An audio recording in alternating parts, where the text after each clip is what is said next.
Welcome.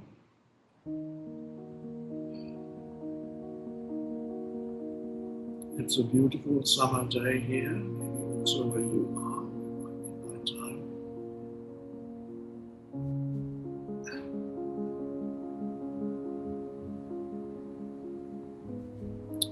One thing is certain, and that is it's the present moment.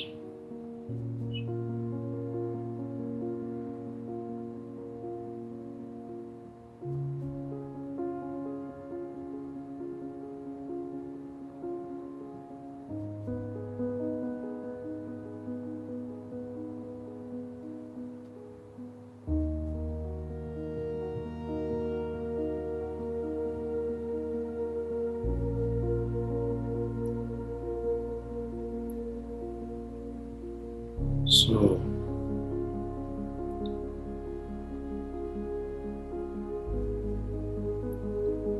let's become aware of the present moment.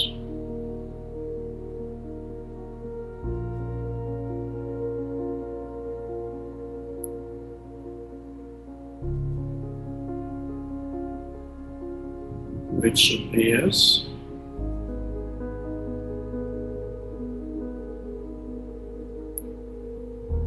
first of all as sensory perception, whatever you are perceiving with your senses, you're perceiving now. To see what you hear, taste, touch, smell, you can only perceive now.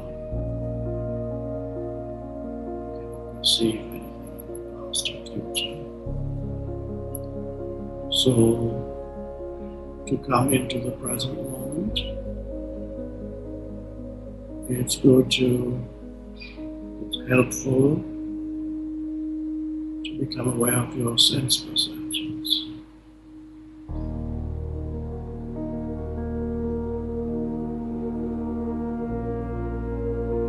To perceive fully, clearly.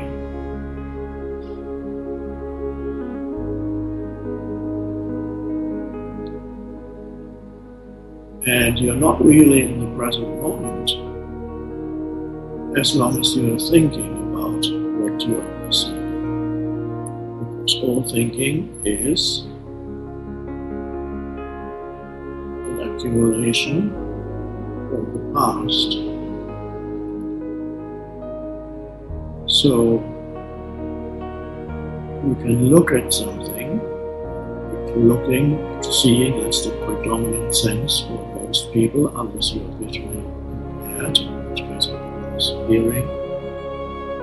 But looking, seeing is the predominant sense, five senses, and then there's hearing, which is also the others not as all-pervasive. It's good to bring them into. Let's just talk about the predominant sense for a moment. You're looking, you're seeing what's around you.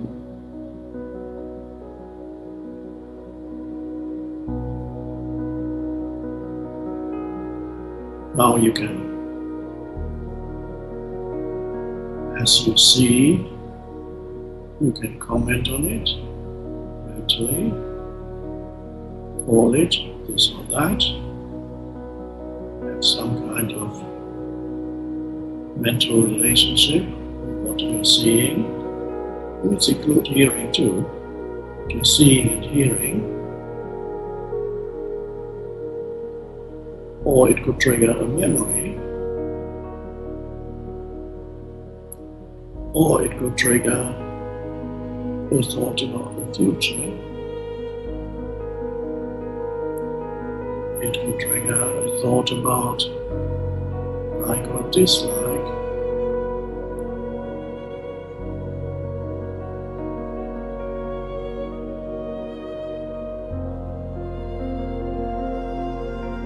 But there's another way of perceiving,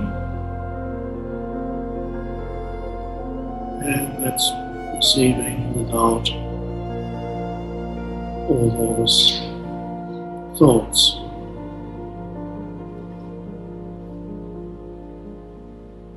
And that is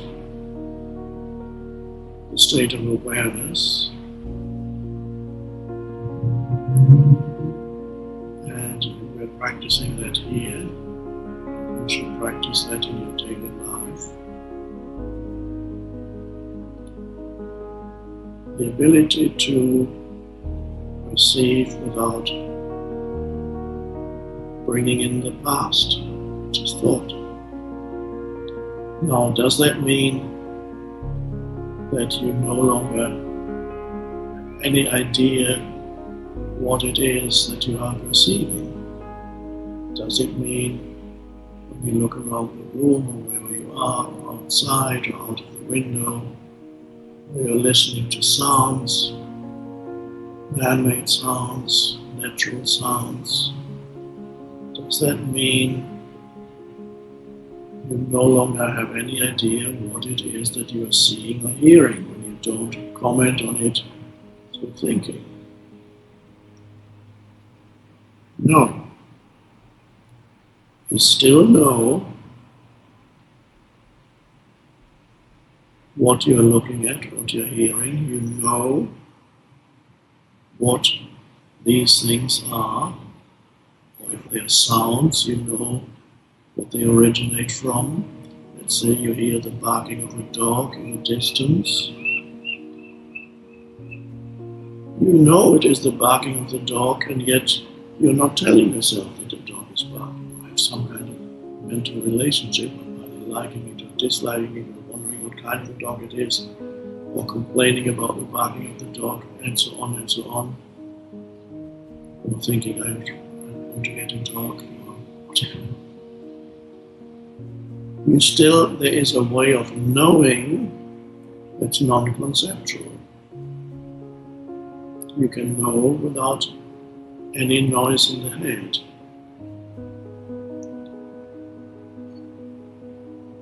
And that knowing is very different from the conventional way of knowing, which is through conceptualization. Now you need both in your life. There is a time for conceptualization and knowing on that level. And there's a time for deeper. Now most humans have a highly developed sense of knowing through conceptualization and thinking, and most humans are completely unaware that there is a different way of knowing in addition to that.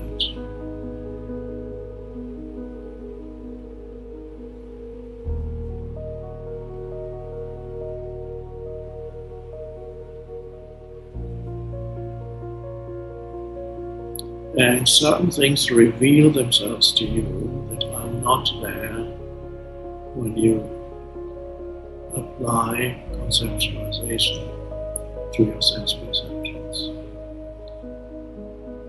You know, if I look around this room, I know that this is a room, what things there are, and yet I don't need to tell myself what they are. But in that, there's also another dimension that reveals itself, that goes beyond the narrow way in which thinking confines, limits reality.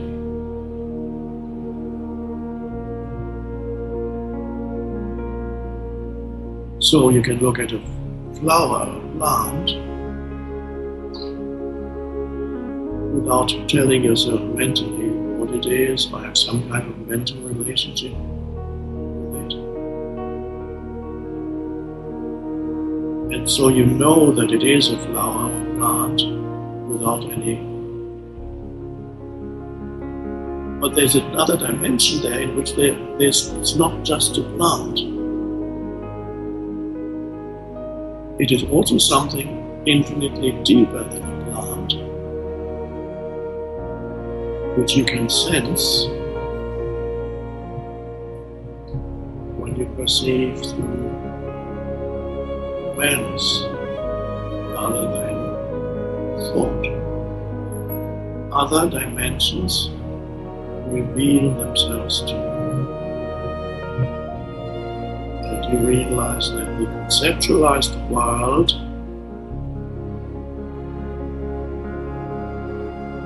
is usually limited. It gives the impression, deceives you into believing that once you have called something, you have attached a name to something, that you then know what it is. It's a huge delusion.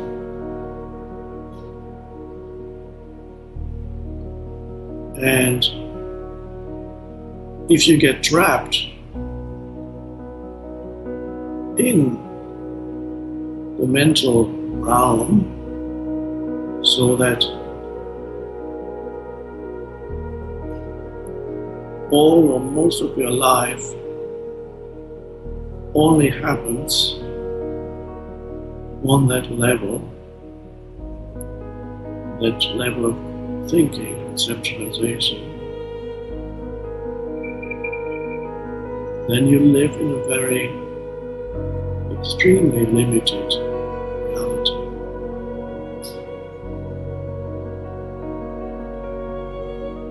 And that limitation that is there when you mistake a name that you give something for the reality of that, which is actually infinitely deeper, that same mistake is then applied to yourself also. Because then you apply naming to yourself, not just your name, but the constant naming of things in your life. The constant naming of my life, which you then experience only as a succession of thought, one thought after another. And the most frequently recurring thoughts that you identify with are my life. And that's who I am.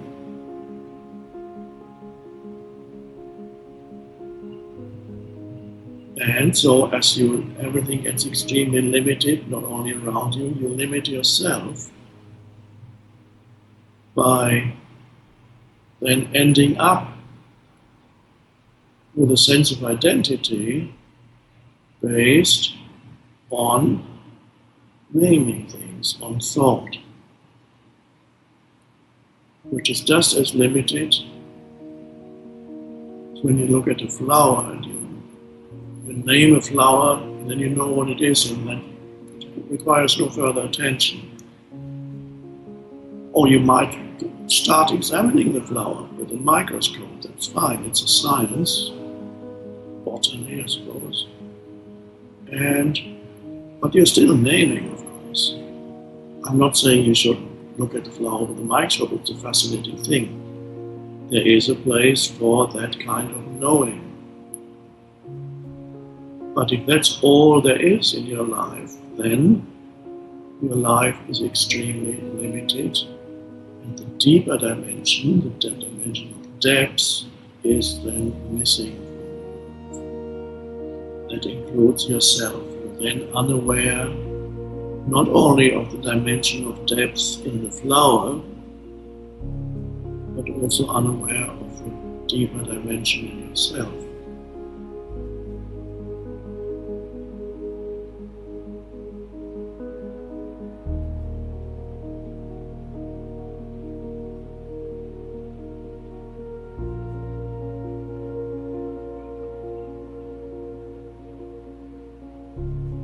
Now, what does it mean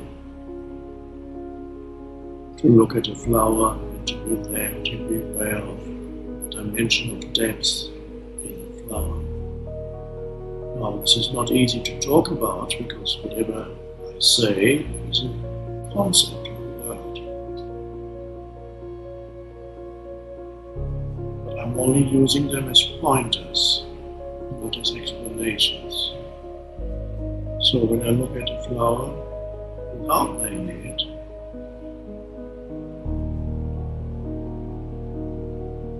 I become aware of something more than what I perceive with my senses.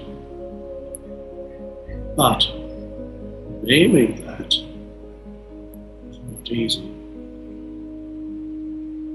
The poet might try it,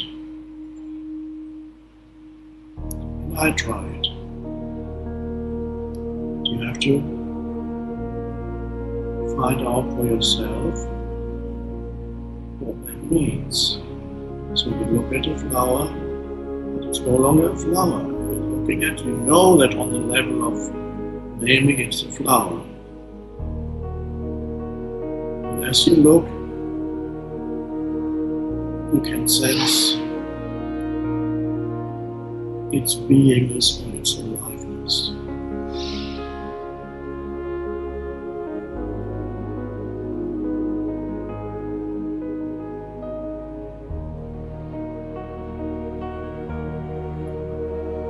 It almost communicates with you, saying that it speaks, and you don't have to speak to it, because that's its concepts again. You could simply speak with trees, but there's a deeper way of interacting with trees.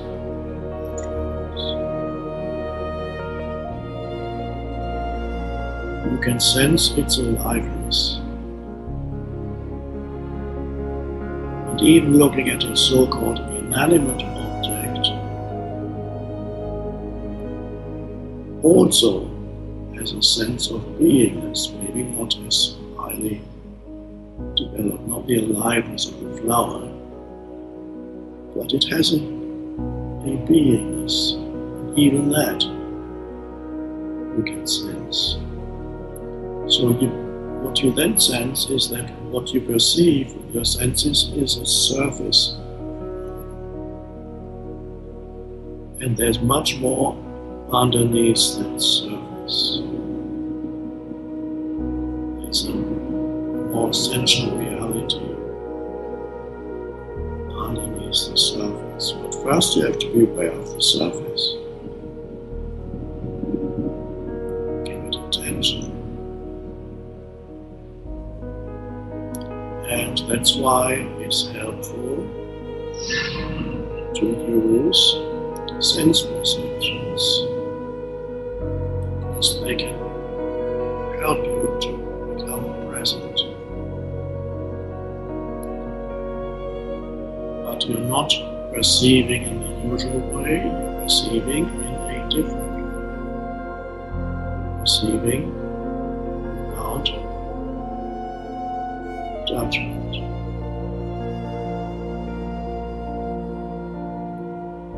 In awareness, through awareness.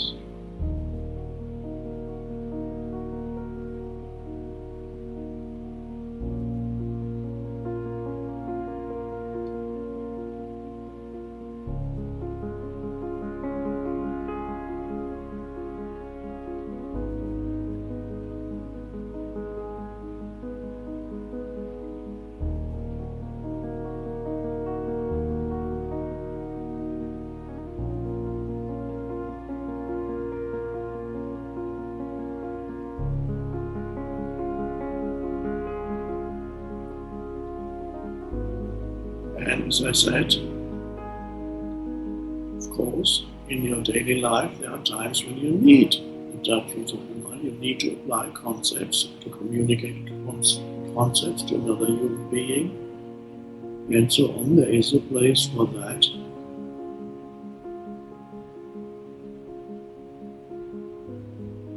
And then at other times, you don't need them, they become a limitation. And it's not just that you have then two separate compartments in your life. One is for non-conceptualization, the other for awareness, the other one is for thinking.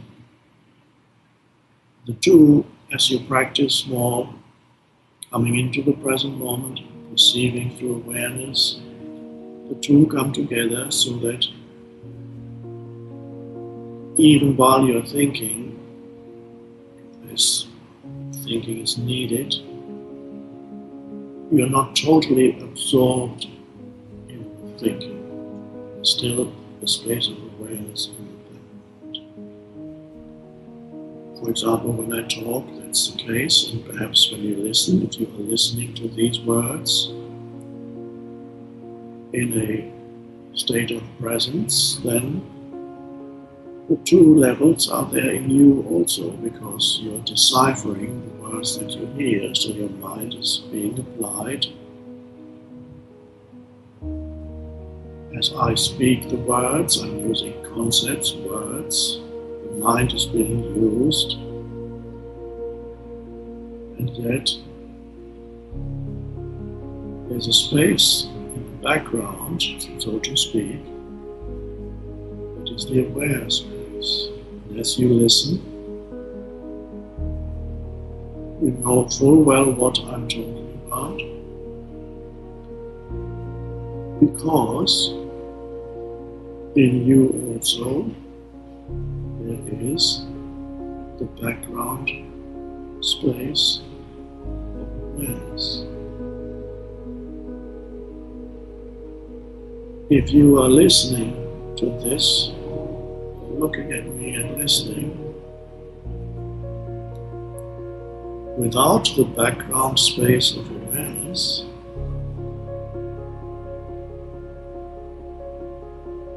everything I've been saying since we started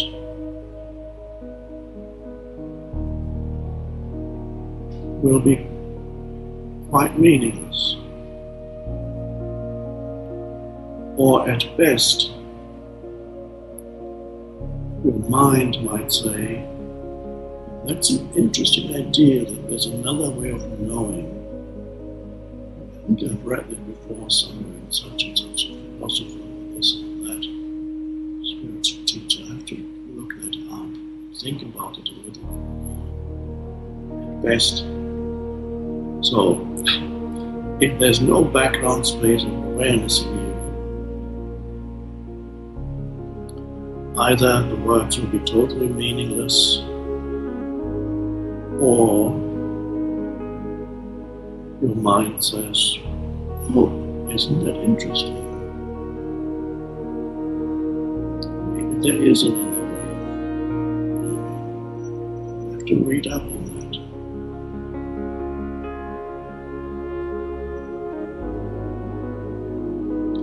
But if you are listening, and there is, one would almost say, an inner knowing that immediately realizes what I'm talking about is the truth.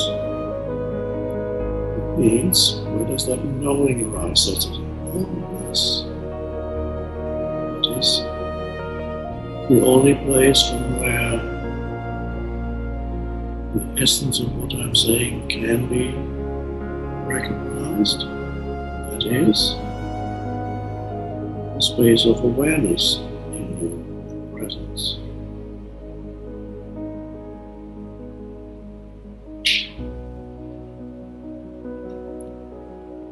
Now, our session here together is called Live Meditation. And if you're new to this, your mind might say, okay, when do we start meditating?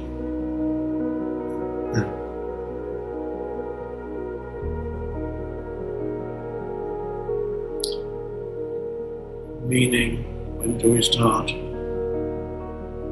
closing our eyes and sitting upright on the floor.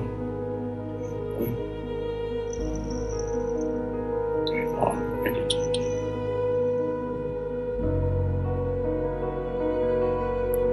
As you sense you're doing something useful. And there's nothing wrong with that. If meditation, I'm just demonstrating how meditation can be used in a non-useful way and can actually detract you from truly meditating. When meditation becomes a doing in the mind, there's nothing wrong with formal meditation. It's a wonderful tool. But if you're asking here, when do we start meditating? Of course, we started the moment our session started. Perhaps we were already in a state of presence before we started. The meditation part is the background awareness to the words.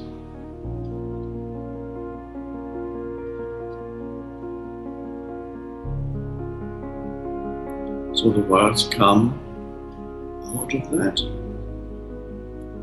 and they are received by you in that same space. And the words point beyond themselves to that non-conceptual reality. So the words point beyond themselves.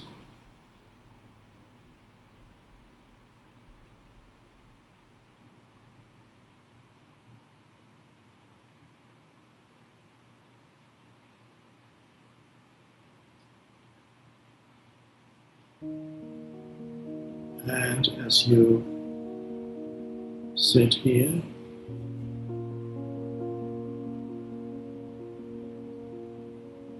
you're aware of both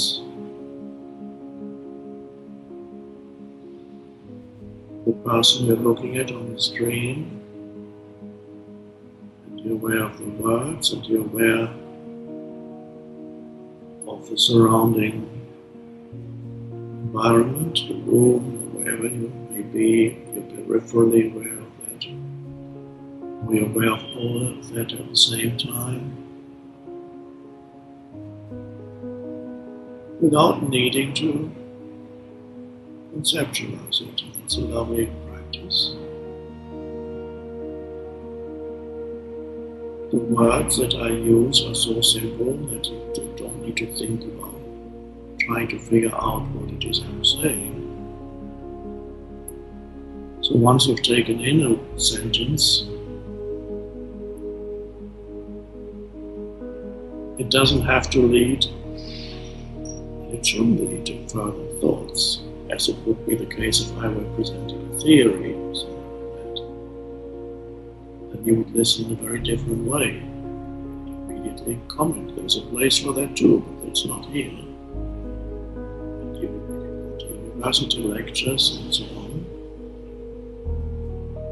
And then while you listen, you immediately think, that's right, no, that's not right. Argue with against it or say, yeah, this is it.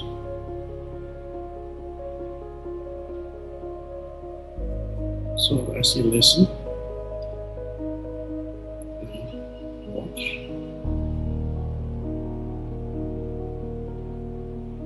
you're aware. You don't need to think after you've taken in a sentence. No further thinking is required because it's too simple. You can't think about it. Something else. Either you realize what the words point to or you don't. And since you're still sitting here, you probably realize it's point directly. Especially if you find you're actually enjoying our session, definitely realize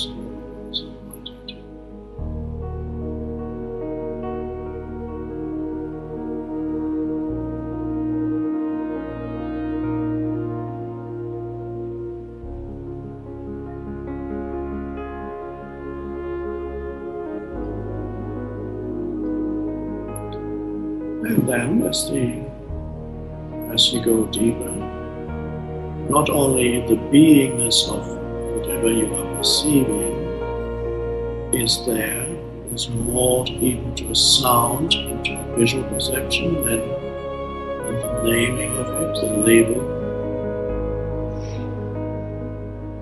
And then you also realize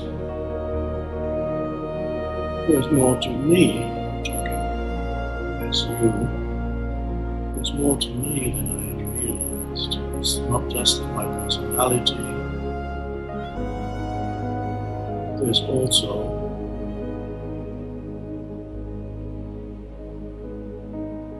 my awareness, except that it's not yours. You might call it yours. There is my consciousness, except that it's not yours. It is the one consciousness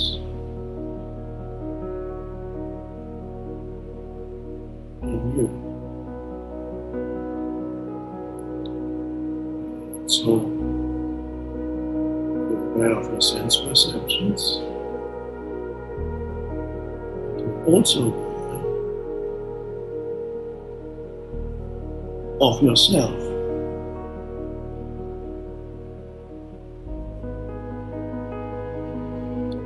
But not of yourself as the person,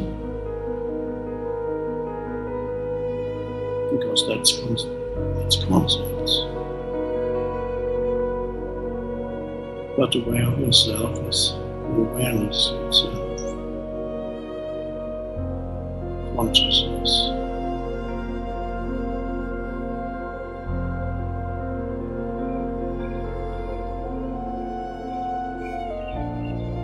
And suddenly,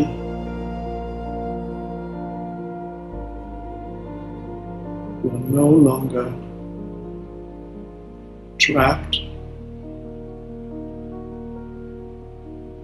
imprisoned,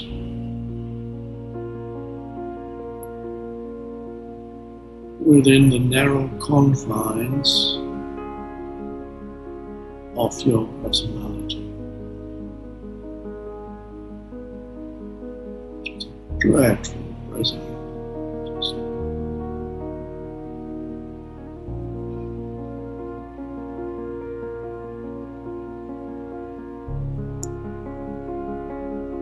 And suddenly, your life has expanded, your so-called life. There's a vastness there. It is infinite.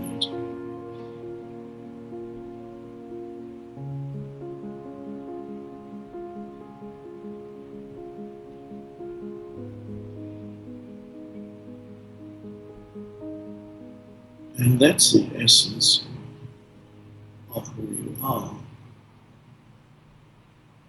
And suddenly, whatever happens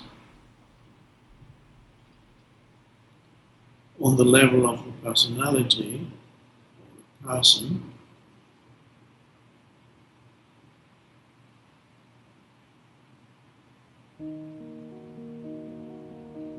isn't all that important anymore. Yes, it has some importance.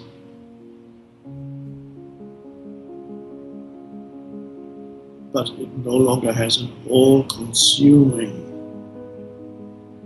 importance. And of course you need to honor who you are on the level of the person also, form, physical form, and so on, psychological form.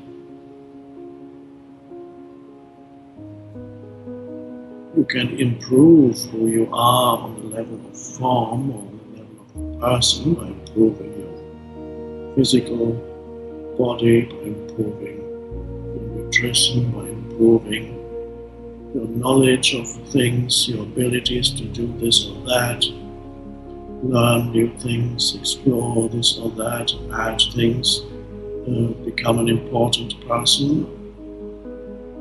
Even that, well, that as a goal is not to be recommended, but to honor whatever the person is associated with in this lifetime, your activity.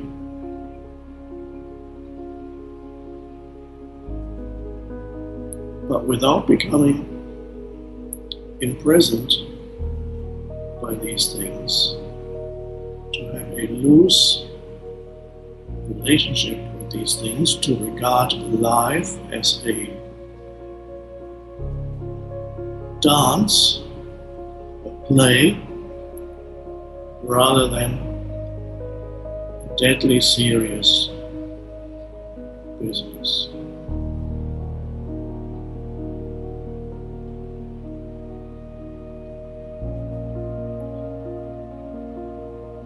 The more serious you get with things in life, the more unconscious you get.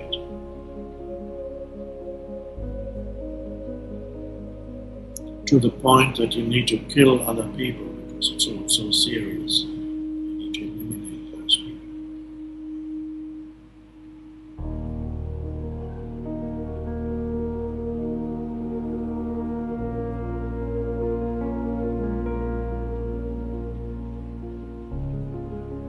So, we honor the world of form,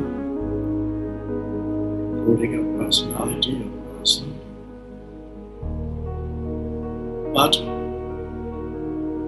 another dimension is open to you, and you are rooted in that dimension. And from there, you deal with the rest of your life on the surface level of life, which is where you move and do things, and where your personality lives as best you can. When you're connected with the essence and derive your identity from the essence rather than from the personality, then even on the level of form, everything actually improves. Not that there are no longer any challenges, but the way in which you deal with the challenges that are inevitable is very different now because you're rooted in transcendent dimension. So that changes the way in which you deal with this dimension here. And as the way in which you deal with this dimension here changes, the way in which you experience this dimension changes. In other words, your world changes. What is conventionally called world. The world changes as your consciousness changes.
So you may find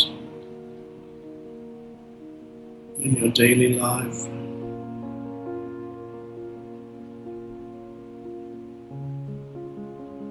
as you practice coming into the present moment, non-judgmental receiving. You practice that whenever there's an opportunity. There are many opportunities, even in a busy life. There are many opportunities for practice.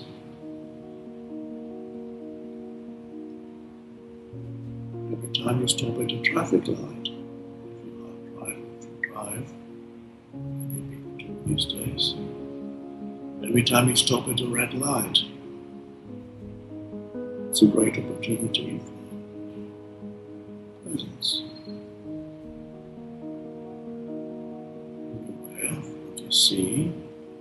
There's a light, it's still red. And even if you look this way, you still know that there's a light. You don't call it anything, just aware.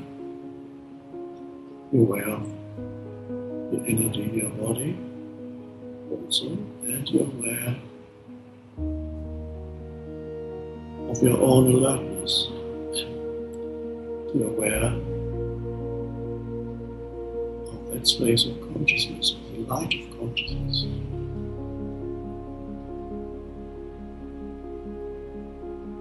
I read recently that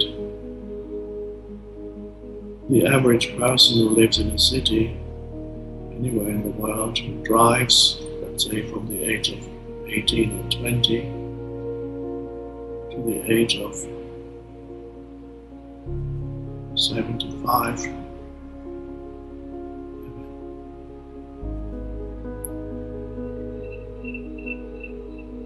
will have spent several, I don't remember how many, several weeks, if not months of their lives waiting at the traffic lights. I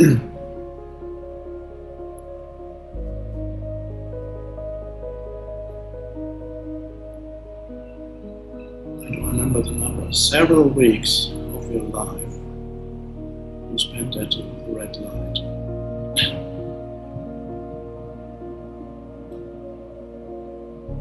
So a wonderful opportunity for practice.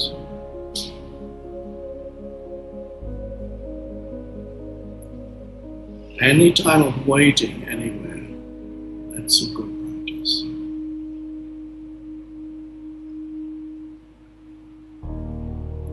Now, as you don't allow your mind to consume you any longer, you need to be vigilant so that you do not allow the extension of your mind, which is your phone, your so-called smartphone, to consume your life either, because it is an extension of your mind. And just as your mind is extremely addictive, perhaps the most prevalent addiction in this world is thinking, useless thinking, negative thinking, superfluous and excessive thinking.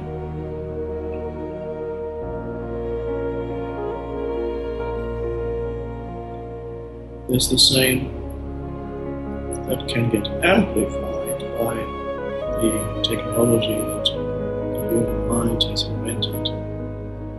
Miraculous in a way, but also can lead to becoming absorbed by it, that extension of the mind. When it's all it does, in many cases when you don't actually need it, sometimes you need it, but all it does is it clutters up your mind even more.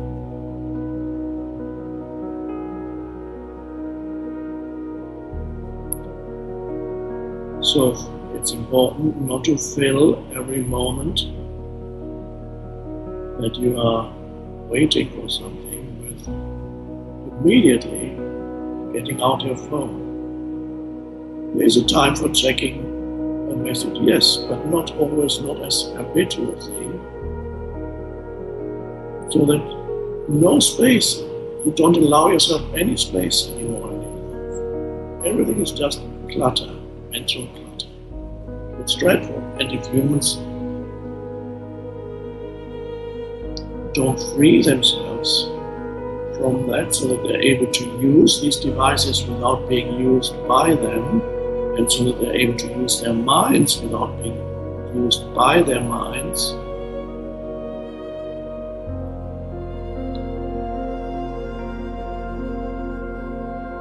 no civilization can survive for very long when that state of absolute clutter is the predominant state for humans.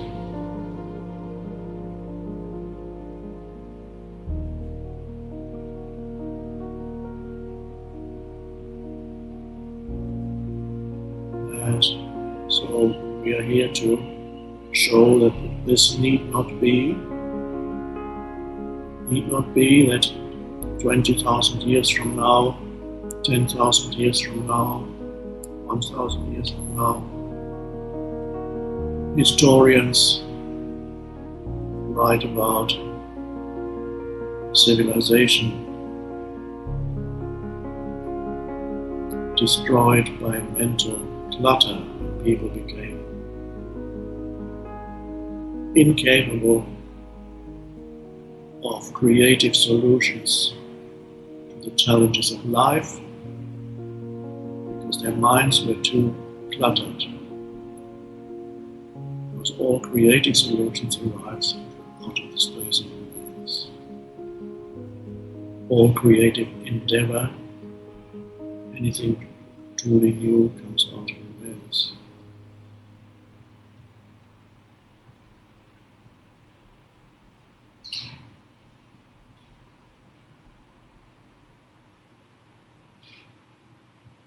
So it's time to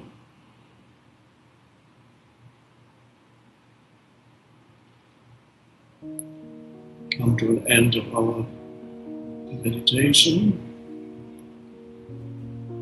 but only an end of our session here, not an end, hopefully, to the awareness in you,